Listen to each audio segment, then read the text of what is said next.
Now, there's renewed call to revisit male education in Jamaica. The Minister of Education, Skills, Youth and Information says program to address the issue will be a priority under her leadership. Again, Trisha Gay Kelly has more from the annual Archbishop Samuel Carter Lecture held recently at Campion College.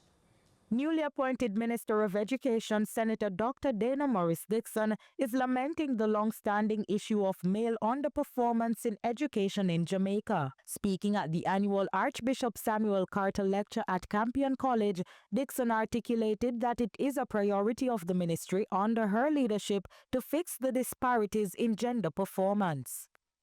Jamaica must confront the subtle currents of gender disparities, and not so subtle, that shape pathways for girls and boys. While our schools often boast remarkable female participation and outcomes, there remains a dearth of women pursuing traditionally male-dominated fields, such as engineering or advanced sciences.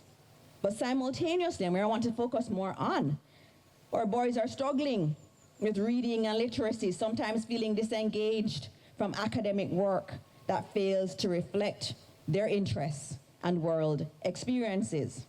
She went on to highlight that measurements of educational attainment in Jamaica have seen Jamaican boys lagging behind the performance of girls at all schooling levels. The secondary level is an inflection point for our boys.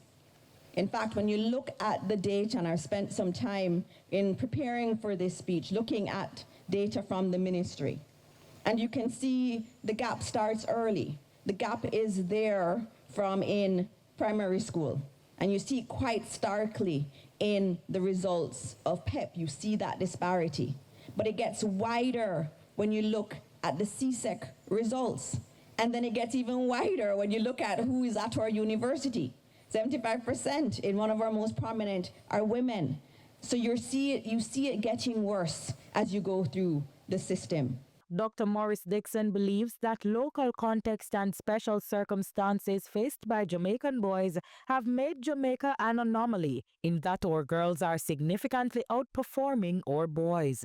They're often abusive upbringing and the cultural norms of masculinity from the compelling popular culture that too often disincentivizes education. And we've all heard it. You hear the songs, you hear the slang about it's not bad to be dunce.